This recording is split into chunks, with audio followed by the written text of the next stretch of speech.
아마 저 특검은 제가 생각하기에 이런 큰 그림을 그리고 이 팀을 만든 것 같아요. 내란 사건을 수사하는 조은석 특검팀이 계엄 해제 방해와 관련하여 국힘 전담팀을 꾸렸다고 합니다. 이유는 12월 3일 계엄 당시 계엄 해제를 방해하려 한 듯한 의혹을 해소하기 위함인 듯합니다. 계엄이 선포된 후 윤석열, 추경호, 나경원의 통화가 확인되었습니다. 당시 원내대표를 맡고 있던 추경호 의원은 국힘 의원들이 계엄 해제를 위해 집결해야 할 장소를 공지한 것으로 알려졌으나 이유를 알 수 없는 집결 장소 변경을 하는 등 의혹이 풀리지 않은 상태였습니다. 과연 조은석 특검팀은 어떤 의중으로 전담팀을 꾸렸을지 이와 관련해 영상 시청하시도록 하겠습니다. 이 수사 전담팀이 꾸려졌으니까 그런 부분도 이제 통신조회도 가능하겠죠. 근데 이 부분에서 개개 이제 추경호나 나경호 이 사람들도 중요하지만은 그 표결에 불참하기로 동의한 국민의 의원들이 몇 명인지 아마 이런 전체적인 숫자가 나올 것 같아요. 나오면은 조 특검이 왜 이걸 했을까? 제가 생각할 때는 제 뇌피셜인데 정당 해산 청구까지 이끌어 보려고 한 거 아닌가. 이게 국민의 이미 큰 규모로. 우리 의원님은 조특검하고 아신다면서요, 잘. 알도 통화는 못 하죠. 제 생각입니다. 물어볼 수는 있잖아요. 아니, 물어볼 수 없죠. 물어볼 수 없죠. 수사가 시작된 이유는 물어볼 수가 없죠. 수사 상황을 물어볼 수는 없죠. 물어볼 수 없죠. 네. 그 당시 추경호 원내대표가 국회 안에 있었다고 알고 있거든요. 저는. 국회 안에 있는데 굳이 국회 바깥에서 만나자고 소집을 한다는 것도 이상하죠. 그러니까 국회 안에 있으면서 국회 상황을 살펴보면서 지침을 내리는 거죠. 그리고 이제 본회의장 안에서 어느 의원이 알려줄 수도 있지만 로텐도홀에서 본회의장 입구에서 몇 명이 들어가니까 얼마든지 카운트할 수 있거든요. 그러기는 아수라장이었는데. 그렇기 때문에 어쨌든 뭐 저걸 파악하는 건 그렇게 어렵지 않다고 생각됩니다. 그러니까 누군가는 파악해서 알려주지 않았냐. 그렇죠. 알려주지 않을 수가 없죠. 그래 아니 거기서 본회의장 있지도 않은데 윤석열이 안 됐어 이걸 어떻게 알아요? 그러니까 계엄이 모르지. 진행과 관련해서 그 국회 본회의장에 국회의원이 얼마나 들어가 있었는지를 파악하는 거는 굉장히 중요한 계엄의 진행과 관련해서 필요한 거였거든요. 그거를 용이하게 해줬다 했다면 그건 동조가 될 수 있는 거죠. 우리 박원순 의원님이 지난번에 나오셔서 하신 말인데 이제 곧 군인들이 들이닥쳐서 내가 다 끌려갈 텐데 그러면 나는 어디서 숨어야지. 그런 생각을 할 정도로 의원들이 그 안에서 다급했는데 누군가를 세고 있었다라는 생각이 들면 이거 조사해 봐야죠. 그래서 조직적으로 탄핵 계엄 해제 요구 결의안에 불참하는 그런 구도가 되지 않습니까? 그럼 조직적으로 불참했다. 그러면 이것이 과연 민주적 기본 질서의 위해를 가할 만한 정당인지 아닌지를 심판할 수 있는 기준이 되겠죠. 아마 조 특검은 제가 생각하기에 이런 큰 그림을 그리고 이 팀을 만든 것 같아요. 그런 성향의 분입니까? 그림을 그릴 때? 제가 생각하기 그런데요. 정당 예상과 관련 누가 카운트를 해줬는지는 추경호 그 당시 원내대표하고 국힘당의 원내 지도부 그다음에 그 원내 지도부를 뒷받침하는 실무자들 통화 내용만 확인해 보면 나올 수 있을 것 같아요. 그게 윤석열하고 통화가 이루어져야 되니까 또. 그러니까 그다음 이게 어차피 지침은 추경호가 내리는 거니까 모든 정보는 추경호로 원내 정보는 모아지니까요.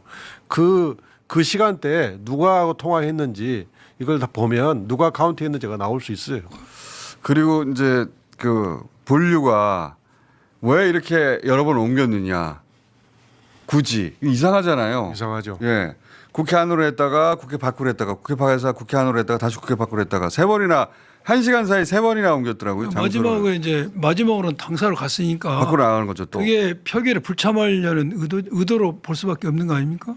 그런 의심이 드는 건데. 저기 이제 12시 3분 00시 3분에 당사로 지침 내리고 그 00시 30분경에 오원식 의장이 앞으로 1시간 뒤에 1시 30분에 의결하겠다고 알리고 한 10분쯤 후에 그러니까 00시 한 38분인가 맞습니다. 마지막에 또 얘기를 하거든요. 의결 정수가 됐다. 정수에 됐다. 1시에 하겠다. 그랬더니 추경호 원내대표가 시간이 부족하다. 시간을 더 달라. 이렇게 시간을 끌거든요.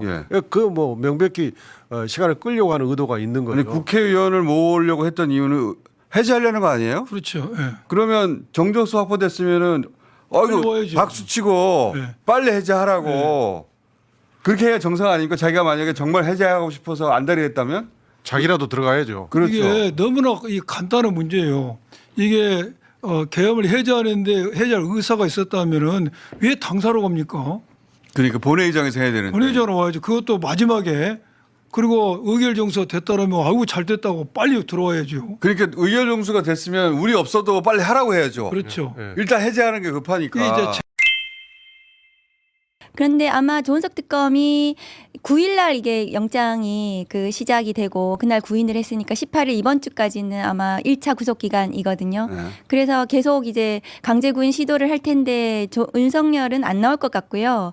그리고 이제 18일 지나면 2차 구속 기간 연장인데 그 연장 이제 해가지고 체포영장 시도를 좀 할 것 같긴 합니다. 특검 체포영장? 입장에서는 왜냐하면은 이제 구속영장 그 발부 범죄 사실에 의해서 강제 구인을 하는 거잖아요. 네. 근데 조은석 특검은 지금 또 외환 부분도 조사를 해야 되잖아요. 네. 그러니까 구속영장 범죄 사실에 없는 부분에 대해서는 새로운 체포영장을 또 할 수가 있기 때문에 체포영장은 들고 나올 수 있습니까? 체포영장에 대해서는 구인하고는 조금 다르게 어쨌든 체포를 할 수는 있지 않을까 그렇게 보여지거든요. 체포영장이니까. 다만 근데 체포영장을 하든 구인을 하든 데리고 갈 수는 있는데 조사실에 가서 그러니까 조사 자체는 또 임의 수사이기 때문에 진술은 거부할 것이다. 윤석열 입장에서는 지금 이 수사에 협조해봐야 얻을 게 별로 없는 상황이거든요. 그래서 박근혜 전략으로 전부 다 수사 비협조하는 형식으로 갈 것 같긴 하다. 그래서 근데 체포를 하게 되면 구인은 이제 알겠어요. 말씀하셨듯이 강제로 뭐 신체 접촉을 하고 할 수는 없다. 근데 체포는 보통 사람 붙잡아서 오는 거잖아요. 그렇죠. 그때는 들어가서 할 수 있습니까?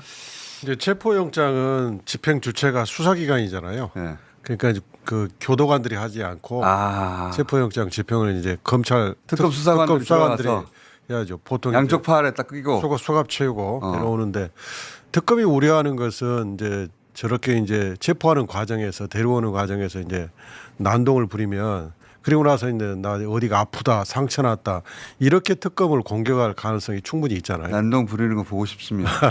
아니, 특검은 그걸 고민하고 있을 것 같아요. 지금 방금 말씀하신 것처럼 이론상으로는 체포영장에 의해서 강제 신체적인 인치가 이제 가능하죠. 체포영장. 그렇지만 방금 이건태 의원이 말씀하신 것처럼 이제 여러 가지 이제 문제점이 있고 이걸 기화로 해서 자회할까봐. 변호사들이 이제 여러 가지 절차적 문제를 삼고 인권을 침해하는 이런 문제가 생길 수가 있는데 제 생각에는 조은석 특검은 충분히 수사 의지를 보여준 거죠. 강제 구인을 시도까지 했고 네. 또 이렇게 함으로써 윤석열 피의자는 계속해서 반성하지 않고 있다.